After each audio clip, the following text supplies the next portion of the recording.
ഞാൻ രമേശ് താനാട്ട് യൂട്യൂബ് ചാനലിൻ്റെ പരിപാടിയിലേക്ക് സ്വാഗതം.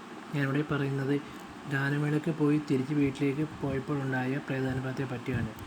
ഇത് താമസിയാതെ കഥയിലേക്ക് പോകാം. ഞാൻ രമേശ്, നേരത്തെ പറഞ്ഞല്ലോ. ഞാനിവിടെ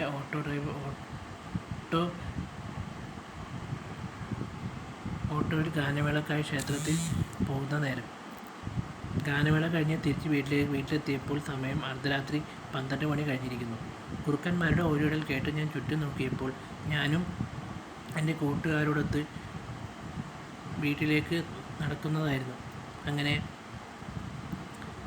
എവിടെ നിന്നോ ഒരു ചിലങ്കയുടെ നാദം ഞാൻ കേട്ടു. ഞാൻ ചുറ്റും നോക്കിയപ്പോൾ ഒരു യുവതി ഒരു ഓടിട്ട വീട്ടിലേക്ക് നടന്നു പോകുന്നത് കണ്ടു.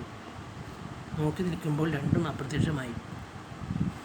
അങ്ങനെ വീട്ടിൽ ചെന്ന് അമ്മയോട് കാര്യങ്ങൾ ഞാൻ പറഞ്ഞു. അമ്മ അതൊന്നും വിശ്വസിച്ചില്ല. എൻ്റെ മുത്തശ്ശിയോട് പറഞ്ഞപ്പോൾ മുത്തശ്ശി പതിഞ്ഞ സ്വരത്തിൽ ഒരു കാര്യം പറഞ്ഞു.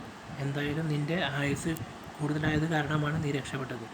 അവിടെ ഒരു യുവതി, 25 വയസ്സുള്ളൊരു യുവതി ആ വീട്ടിൽ വെച്ച് തൂങ്ങി മരിച്ചതാണ്. അവളുടെ ആത്മാവാണത്. അവൾ ആരെയും ഉപദ്രവിക്കില്ല. അങ്ങനെ ആ വീടിന് ചുറ്റും ഉലാത്തിക്കൊണ്ടിരിക്കും.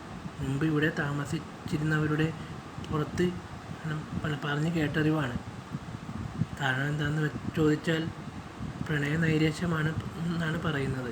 ഇപ്പോൾ നിങ്ങളിവിടെ താമസിക്കുന്നത് കൊണ്ട് മാത്രമാണ് നിങ്ങളെ അവർ ഉപദ്രവിക്കാതെ മൈൻഡ് പോലും ചെയ്യാതെ ആ സ്ത്രീ അവിടെ നിന്ന് പോയത്. അങ്ങനെ കഥ അവസാനിച്ചിരിക്കുന്നു. എങ്ങനെയുണ്ട് കഥ? എല്ലാവർക്കും ഇഷ്ടപ്പെട്ടല്ലോ അല്ലേ? ഇനി അടുത്തൊരു കഥയുമായി ഞാൻ വീണ്ടും എത്തുന്നതായിരിക്കും. Love you all.